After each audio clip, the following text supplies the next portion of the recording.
Please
ఇచ్చేసిన అతిరేక మహారాజులందరికీ ఎర్రగొండపాలెం నియోజకవర్గం కూర్చారు కార్యకర్తలు నాయకులు ఎవరైనా మాట్లాడతారంటే వాళ్ళ చేతులు ఎడమవైపు వాళ్ళందరూ కూర్చోవాలా దయచేసి కూర్చోండి ప్లీజ్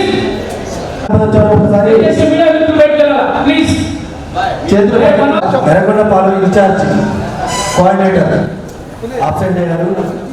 అందరికీ నమస్కారం. కూర్చోండి. దయచేసి మీడియా మిత్రులు దయచేసి సహకరించాలా. ఇప్పటికే 2 గంటల సమయం. విజువల్స్ తీసుకొని మాకు కొంత టైం ఇవ్వాల్సిందిగా కోరుతున్నాము. దయచేసి మీడియా మిత్రులు తప్పుగా తీసుకోవద్దండి. ఇది ఇంటర్నల్ బాడీ మీటింగ్ కాబట్టి కార్యకర్తలు నాయకులు అలాగే మాట్లాడడానికి అవకాశం ఇస్తాం. మండల పార్టీ అధ్యక్షులు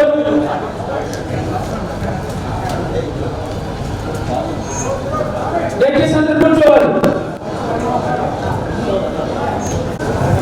దయచేసి కార్యకర్తలు నాయకులు కూర్చోవాల్సిందిగా కోరుతున్నాం. అలాగే మీడియా మిత్రులకి అలాగే మరి సమయంలో లేట్గా కార్యక్రమం జరుగుతూ ఉంది కాబట్టి మేడం గారు మీ అందరితో క్షుణ్ణంగా మాట్లాడతారు. చాలా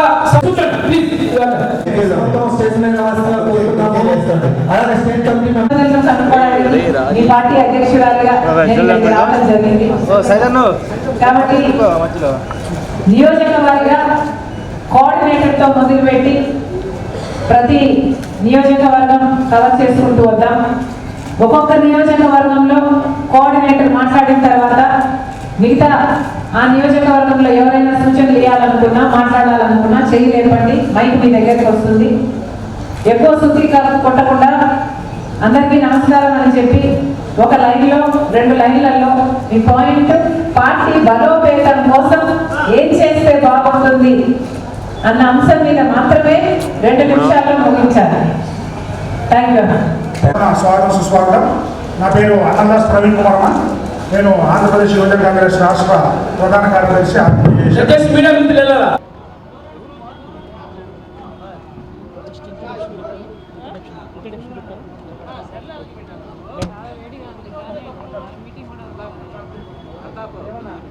అందరికీ నమస్కారం. ఈరోజు మేడం గారు నెల్లూరు జిల్లా పర్యటనలో భాగంగా మన జిల్లాకి ఇప్పుడే వచ్చారు. దయచేసి మీతోటి 2 నిమిషాలు మాట్లాడతాం. అందరికీ నమస్కారం.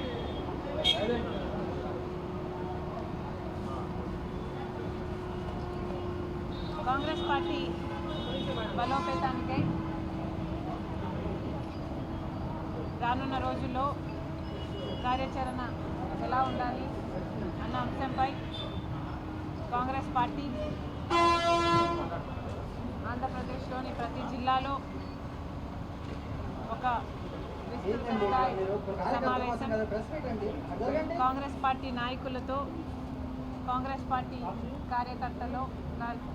కార్యకర్తలతో ప్రతి జిల్లాలో చేసుకుంటూ వస్తున్నాం. ఆ క్రమంలోనే ఈరోజు ఇక్కడికి రావడం జరిగింది. ఇక్కడ కూడా కాంగ్రెస్ పార్టీ నాయకులకి, కాంగ్రెస్ పార్టీ కార్యకర్తలకి కూడా కాంగ్రెస్ పార్టీ బలోపేతానికై వాళ్ళ మనసులో ఉన్న అభిప్రాయాలను అయితేనేమి, సూచనలు అయితేనేమి, లేక వాళ్ళకున్న ఇబ్బందులు అయితే ఏమి, ఇవన్నీ వినటానికి, తెలుసుకోవటానికి కాంగ్రెస్ పార్టీ అధ్యక్షురాలిగా నేను ఇక్కడికి రావడం జరిగింది. కాంగ్రెస్ పార్టీ మన రాష్ట్రంలో ప్రజల పక్షాన నిజంగా పోరాటం చేస్తున్న ఏకైక పార్టీ ఈరోజు కాంగ్రెస్ పార్టీ. మిగతా పెద్ద పార్టీలన్నీ బీజేపీ పార్టీతో అయితే ఒక కాంగ్రెస్ పార్టీ మాత్రమే ఈరోజు ప్రజల పక్షాన నిలబడి బీజేపీ చేసిన మోసానికి ఈ పార్టీలన్నీ ఆ బీజేపీకి ఇస్తున్న మద్దతుని ఖండిస్తున్న ఏకైక పార్టీ. 11 సంవత్సరాలుగా ప్రత్యేక హోదా దగ్గర నుంచి మొదలు పెడితే ప్రతి అంశంలో బీజేపీ పార్టీ ఆంధ్ర రాష్ట్రానికి మోసమే చేసింది, వెన్నుపోటే పొడిచింది. అయినా కూడా గతంలో జగన్మోహన్ రెడ్డి గారైనా, ఇప్పుడు చంద్రబాబు గారైనా అదే బీజేపీ పార్టీకి తొత్తులుగా మారారు, పొత్తులు పెట్టుకున్నారు. చంద్రబాబు గారైతే ఏకంగా కూటమి కట్టారు పవన్ కళ్యాణ్ గారితో పాటు. ఇక జగన్మోహన్ రెడ్డి గారైతే గత 5 సంవత్సరాలుగా అక్రమ పొత్తు పెట్టుకున్నారు. రాజశేఖర్ రెడ్డి గారి కొడుకై ఉండి కూడా మోడీకి దత్తపుత్రుడిగా మారి ప్రతి బిల్లులోనూ మద్దతు ఇచ్చారు. మన ప్రాజెక్టులు, ఇక్కడ పదవులు, అదానీ, అంబానీ లాంటి వాళ్ళకి ఎన్నో కట్టపెట్టారు. ఇలా ఉన్న నాయకులంతా ఆంధ్ర రాష్ట్ర ప్రజలకు అన్యాయం చేస్తుంటే నిలదీస్తున్న ఏకైక పార్టీ ఈరోజు కాంగ్రెస్ పార్టీ. చంద్రబాబు గారు ముఖ్యమంత్రి అయ్యారు, నిన్న పెద్ద సభ పెట్టారు. దాంట్లో 1 సంవత్సరం రోజులు వాళ్ళ పాలనని గొప్పగా చెప్పుకునే ప్రయత్నం చేశారు. డబుల్ ఇంజన్ అన్నారు. కానీ చంద్రబాబు గారు కూటమి జనాలకి నిజంగానే డబుల్ ఇంజనో లేకపోతే ట్రబుల్ ఇంజన్గా మారుతున్నారో ఒకసారి ఆలోచన చేసుకోవాల్సిన అవసరం ఉంది. సూపర్ 6 అన్నారు.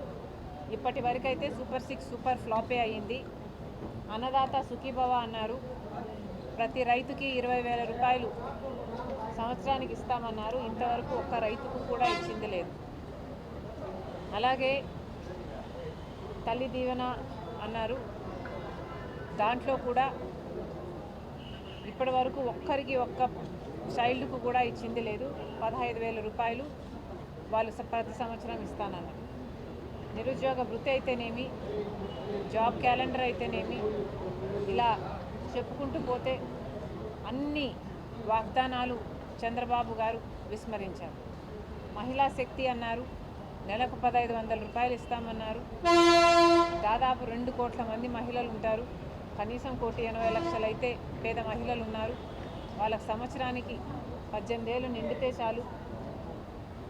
నెలకు 1,500 అంటే సంవత్సరానికి 18,000 రూపాయలు ఇస్తామన్నారు.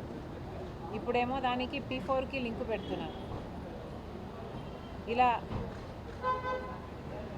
సిలిండర్ పథకమైనా, మహిళలకు ఉచిత బస్సు అయినా, లేక కరెంటు ఛార్జీలైనా, కరెంటు ఛార్జీలు అయితే మరీ ఘోరంగా చంద్రబాబు గారు అధికారం లేకొచ్చిన వెంటనే 30% తగ్గిస్తామన్నారు.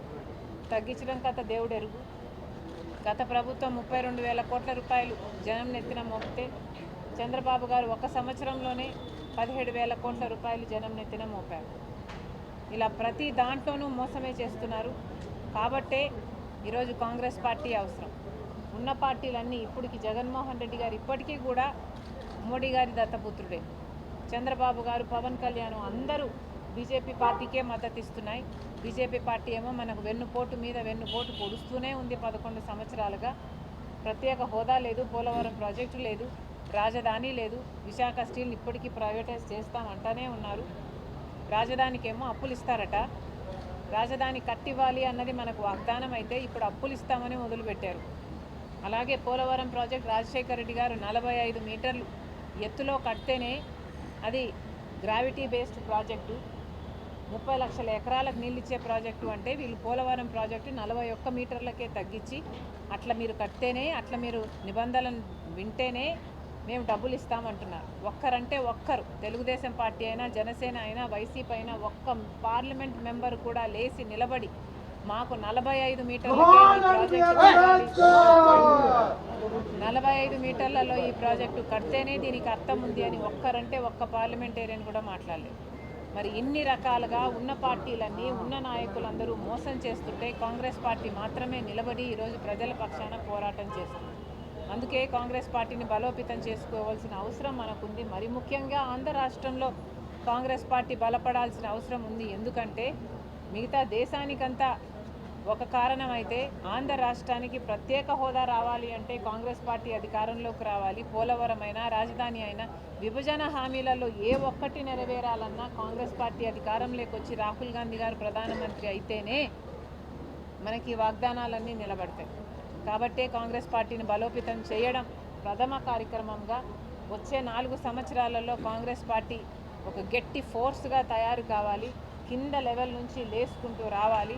ఆ క్రమంలోనే ఈరోజు కాంగ్రెస్ పార్టీ కార్యకర్తలు, నాయకులు అందరితో కలిసి వాళ్ళ సూచనలు తీసుకొని వాళ్ళ అభిప్రాయాలను విని వాళ్ళకు కూడా సూచించడానికి ఇక్కడికి కాంగ్రెస్ పార్టీ అధ్యక్షురాలుగా నేను ఇక్కడికి రావడం జరిగింది.